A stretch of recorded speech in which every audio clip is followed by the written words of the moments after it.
साहब, आज की मुकदमे की समाअत हुई है और क्या देख रहे हैं आज के इस मुकदमे में आपके साथ क्या होने जा रहा है? फैसला महफूज हो चुका है और क्या देख रहे हैं इस बारे ओवरऑल? देखिए, उन्होंने कहा कि हाई कोर्ट के फैसले की कापी लाएं। आज मैंने खुद जिरा किया अपने केस की, और उससे भी ज़्यादा अहम जो हालात हैं कि कश्मीर के बाद KPK और बलूचिस्तान के भी हालात ख़राब हो रहे हैं, और अमेरिका की कांग्रेस के जो 368 मेंबरों ने करारदाद पास की है, ये फॉरम 47 के मेंबर नहीं हैं। ये हुकूमत बताए, ये मैं इसलिए देख रहा हूं कि मैंने आज आपको बिजली का बिल देने हैं। हुकूमत बताया कि किसी मुल्क ने इनको $5 भी दिए हैं,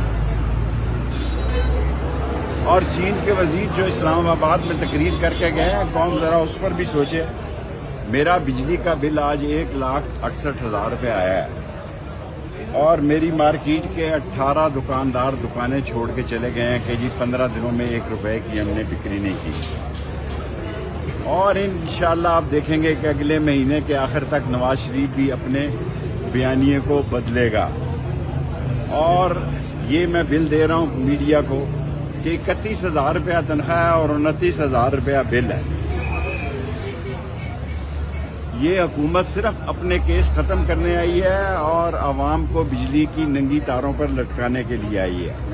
जब चोर चौकीदार बन जाए और घोड़े गधे असम्बलियों में आ जाएं तो फिर उस मुल्क का अल्लाह ही हाफ़िज़ है।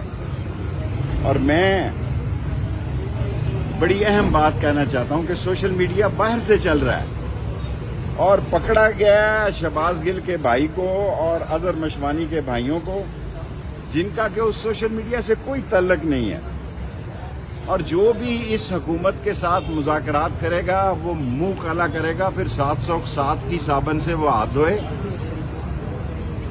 असल मुज़ाकरात फौज के साथ किए जाएं और दरमियानी रास्ता निकाला जाए, और मौजूदा चोर डाकू लुटेरे कमज़र्फ कमअक्ल ज़हनी पस्ती के शिकार और नाकाम नाअहल बजट नकम्मा बजट पेश करने वाली हुकूमत को घर भेजा जाए। शेख रशीद साहब, आज इद्दत केस है। PTI के मुख्तलिफ सोर्स बता रहे हैं कि इमरान खान और मुशर्रफ बीबी आज रिहा हो सकते हैं। दूसरी जानब जनाब राना सनाउल्लाह कहते हैं कि इनको मजीद मुकदमात करने चाहिए। वो भी कह रहे थे बाहर आ सकते हैं, कोई बड़ा तूफान नहीं आ जाएगा। आ जाना चाहिए, लेकिन ये उसको आने नहीं देंगे।